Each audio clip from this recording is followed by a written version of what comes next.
एक हाथी और दर्जी की दोस्ती की कहानी है जो सबके साथ अच्छा व्यवहार करने की सीख देती है। एक गांव में एक दर्जी रहता था। वह नेका दिल, दयालु और मिलनसार था। सभी गांव वाले अपने कपड़े उसी को सीने दिया करते थे। एक दिन दर्जी की दुकान में एक हाथी आया। वह भूखा था। दर्जी ने उसे केला खिलाया।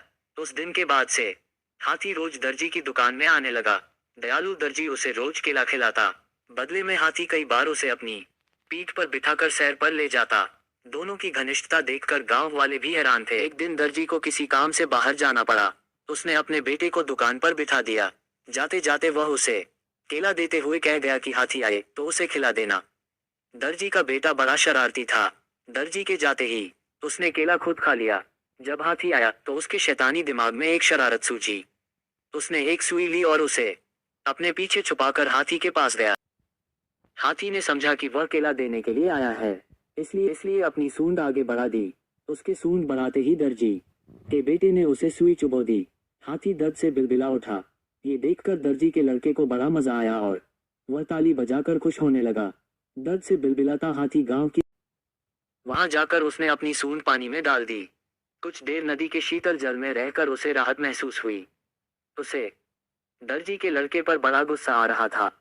उसने उसे सबक सिखाने की ठानी और अपनी सूंड में कीचड़ भरकर दर्जी की दुकान की तरफ बढ़ा। दर्जी के लड़के ने जब फिर से हाथी को आते देखा तो सुई लेकर बाहर आ गया। हाथी के पास आते ही उसे सुई चुभाने के लिए आगे बढ़ा, मगर हाथी ने सूंड में भरा सारा कीचड़ उस पर उड़ेल दिया। लड़का दुकान के दरवाजे के सामने खड़ा था। वह ऊपर से नीचे तक कीचड़ से लथपथ हो गया। दुकान के अंदर भी छिटक गया और लोगों द्वारा दिए गए कपड़े भी गंदे हो गए। उसी समय दर्जी भी अपना काम निपटा कर दुकान वापस आया। वहां की ये हालत देखकर उसे कुछ समझ नहीं आया। उसने अपने बेटे से पूछा तो बेटे ने सारी बात बता दी। दर्जी ने बेटे को समझाया कि तुमने हाथी के साथ बुरा व्यवहार किया है, इसलिए उसने भी तुम्हारे साथ वैसा ही व्यवहार किया है। जैसा व्यवहार करोगे वैसा ही पाओगे।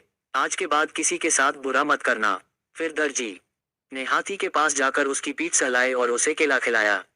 हाथी खुश हो गया। दर्जी के बेटे ने भी उसे केले खिलाए, जिससे हाथी और उसकी दोस्ती हो गई।